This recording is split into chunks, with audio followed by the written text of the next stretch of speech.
Hi everyone and welcome back to my channel. I hope you're all doing well and having a fantastic week. In today's video, I wanted to talk about whether or not you should get a second bird. I get this question a lot in my comments, my DMs. I get people saying, I've had my bird for a while, thinking about getting a second one, should I do it? So I wanted to give you some things to think about because there is a lot to take on when you take on any pet, let alone a second one.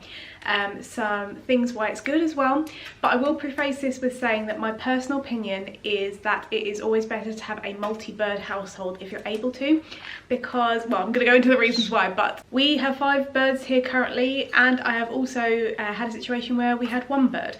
So I've had experiences with both. My personal opinion is to have more than 1, but I'm going to go into those reasons why after I've talked about quite a lot of things that you need to consider before you get a second bird.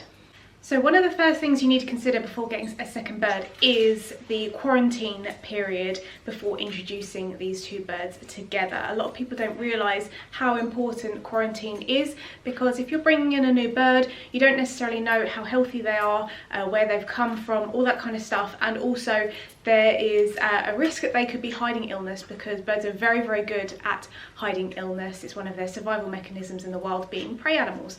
So we have to be very careful. We always recommend a quarantine period of 30 days. However, it's becoming more and more common now to disease test birds for things like Bornavirus, PBFD and things like that. So if you are doing a complete disease profile and that kind of thing, then that will help you, give you peace of mind. But the reason I bring up quarantine is because you do have to house your bird in another part of the house for this 30 days. You can't just put them in the same room as your bird, because if they are sick, there's that risk that they could pass something on to your current bird. And obviously we don't want any birds to be sick, but we certainly don't want to be bringing in any illness and mixing that in with our current birds. So have you got the space to have your bird in another room? Leading on from this as well, because you have to quarantine them somewhere else, it means you have to have 2 cages. I think sometimes people think that they can just go and get another bird and just put it straight in the cage with their current bird, and that just isn't going to work. You do have to keep them separate to start off with and do lots and lots of bonding techniques. I'm going to leave a link for David's bonding video up above and down below, so you can go and check that as to how to bond 2 birds together, and it does need to be a long process because we don't all get along. And that is something else to consider as well. Not all birds are going to be best friends. It's just like with us humans, we don't all get along, and it's exactly the same with birds. Now, David and I always say that over time you can always achieve tolerance, but that doesn't mean they're always going to be able to share the same space. So you have to go into taking on a second bird being prepared for the worst, which would be the fact that you need to have 2 very big separate cages for them. If over time you do lots of bonding and they're able to go in the same cage, Scampy just did a huge poo in my hand, then of course that's awesome and that's brilliant, that's something to work towards, but you do have to be very prepared to accommodate 2 birds in 2 separate cages, 2 lots of furnishings and all that kind of stuff. Also, if you're wondering in this video why some of Pickles' feathers look weird, she did just have a wash before this video, so she's a bit kind of wet and dishevelled, but they're fine. They're just going to play in my hair and distract me. So, when you do have more than 1 bird, what else goes up? The costs. So not only the initial outlay of adopting or buying a bird, always recommend adopting where possible, there are the outlays of more perches, more toys, more food, vet bills, insurance if you go for it as well, double travel carriers. Everything gets multiplied by 2, and of course there are some things they can share, but generally speaking the cost is going to go up. So you need to make sure before you take on a second bird that you are financially able to care for them as well as your current bird, because they are expensive pets, especially with vet bills. We recently had to take baby Olive to the vets to get her leg band cut off, and that cost us £166. So vet bills are expensive, everything's expensive. I think the only thing that I kind of save money on with having so many birds is chop, because I probably make enough chop each week for about 16 birds. So the more that come in, you know, it's fine because there's already plenty of vegetables there. But yeah, as I said, you just need to be really mindful that their cost is going to go up. They are expensive pets when you're giving them the best life possible, so make sure that you can accommodate that as well. The other thing you need to take into consideration when having more than 1 bird is time, especially if they don't get along or in that initial period where you're bonding them together. But you need to make sure you have enough time for them, whether that's having split outings during the day so they can have out of cage time, whether that's training, enrichment, playtime, exercise, flying around inside the house, or free flight if you choose to go down that route as well. Now, we're very fortunate to work from home, which means that we can accommodate lots of birds. We've always got time for them, and it's one of my favourite parts of the day is just just being with the birds and keeping them nice and happy and enriched. But it does take up a lot of the day, and we have to manage things accordingly. Of course, if you are a multi-person household, then you can kind of share the chores and things like that, and everyone can get involved in the birds' care. But they are hard work. They do require a lot of care every single day, and you just need to bear in mind that you're going to have to split your time between multiple birds. Can you do that? Have you got people to help you? And how are you going to plan out your days with work or school and that kind of thing? More things to bear in mind are the fact that if you have more than one bird, you're going to have more than one lot of mess. And parrots typically poop about up to 50 times a day, typically, if you're taking into consideration once every 15 minutes over a 12-hour photo period. That's a lot of poops for one bird. We have 5 birds. That's like 250 poops potentially each day, sometimes less of course, sometimes more, but that's a lot of poop to deal with. And it's not just poops, it could be substrate bases that they kick everywhere, it's cleaning up food, it's, you know, making sure you're spot cleaning them daily, full cleaning them weekly, which is going to take even longer, it's washing up bowls, cleaning toys, perches. Everything that you normally do for one bird is now going to take even longer and require more effort. And of course, with all birds, they are noisy. So if you have more than one bird, you're going to have more than one lot of noise. And when this lot kick off because they're having a good time and they want to make a lot of noise, it's loud. I have been working with parrots for over 12 years, nearly 13 years now. And over this time, because I've been exposed to a lot of parrot noise, I now have tinnitus.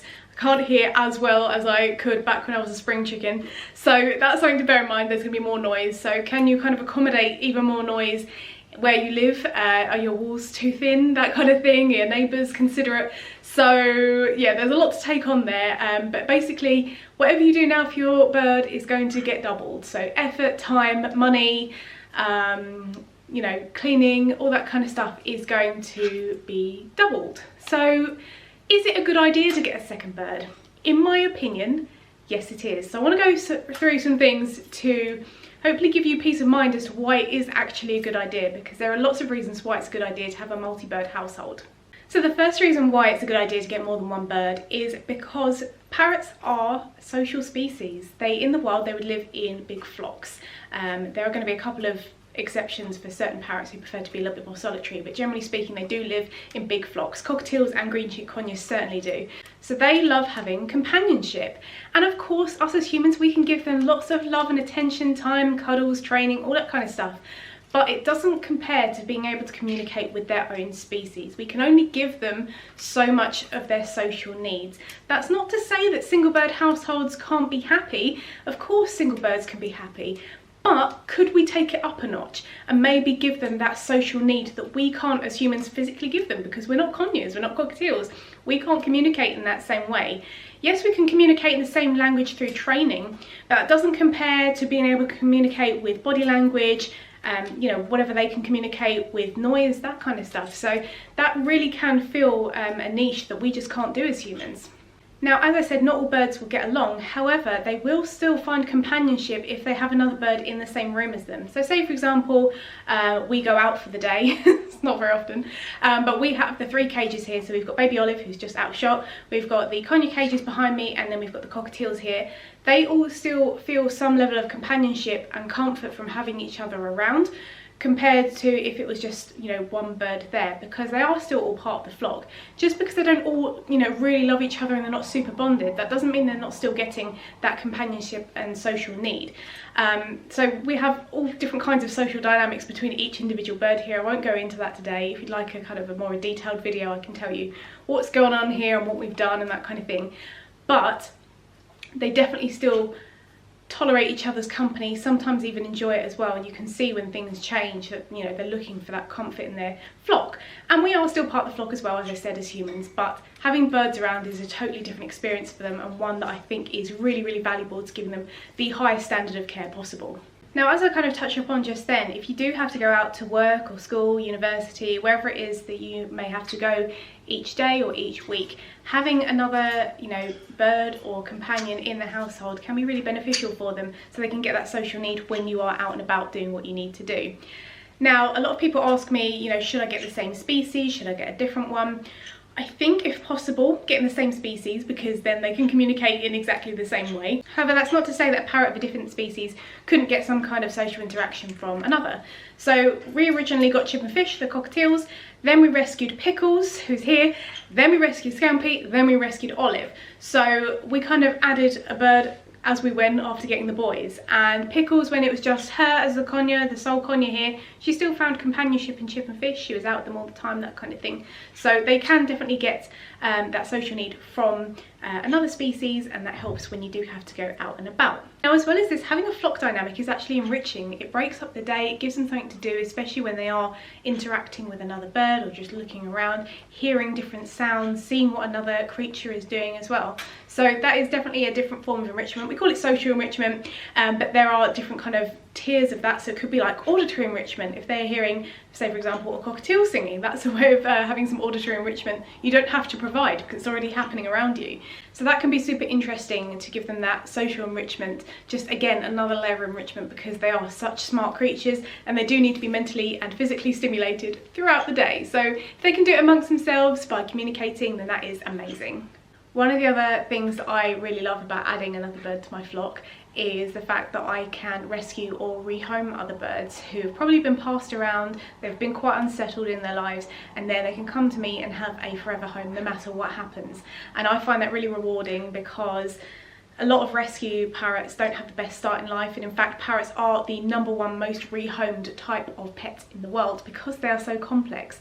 And they're not the right pet for everybody, but if they are the right pet for you, I'd highly recommend seeing if you can rescue or rehome one. Now, quick disclaimer, we did get Chip and Fish as chicks. That was the right decision for us at the time, and I'm not here, you know, bad-mouthing anybody who decides to get baby birds or that kind of thing, but I just want people to be aware that you can go and rescue or rehome a bird into your flock and they can settle really nicely. So good examples of that are my conures. All 3 of them are rescues. We got them at different times. Pickles, we're a 3rd home. Olive, we're a 3rd home. Scampy, we're his 4th home, and he was only 8 months old when he came to us. 8 months, and he had 4 homes, which I think is really, really sad. And you could see when he first came to us how unsettled he was. But since settling with us, even with another rescue bird, these 2 are really, really well bonded. They absolutely love each other. They're always cuddling, always messing around. They always cuddle on the same perch at night to sleep together, and they're just absolutely adorable. And I'm so glad that we could bring them together from these 2 not so great pasts and bring them together, and then we have, you know, a happy couple here. Now, I'm sure there's some people out there thinking, well, if I get a second bird, does that mean that my first bird isn't going to love me anymore? And I was going to make a standalone video on this, but I couldn't think of a catchy title, so I thought I'd put it in this one. That doesn't mean that your bird isn't going to love you anymore. As I said, we have bonded up Pickles and Scampy. They are fully, you know, bonded, in love, all that kind of stuff.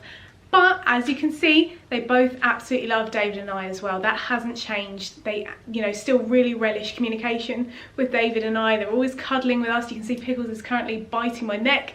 Scampy is, you know, tucked in my hair. They're absolutely bonkers. But it hasn't changed. It doesn't stop you having a bond with either bird. The only thing is, you do have to put in the effort with them, as with any kind of bonding experience. I think if you don't put in that effort and you don't manage hormones, that's when you're going to have problems, and that's when your relationship is going to break down. Of course, when you're putting 2 birds together, there is that risk of breeding if they are, you know, a boy and a girl. But it's all about strict hormone management, getting the right sleep, having the right cage set up, having a really, really healthy diet, having the right light photo period.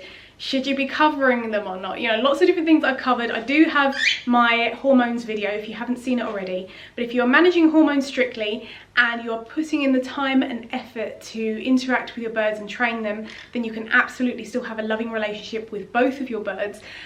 Doesn't matter whether they're bonded or not. So I want to make that really clear, because there's definitely a myth out there that if you get a second bird, your bird isn't going to love you anymore and they're going to run off into the sunset and have babies. That's not the case.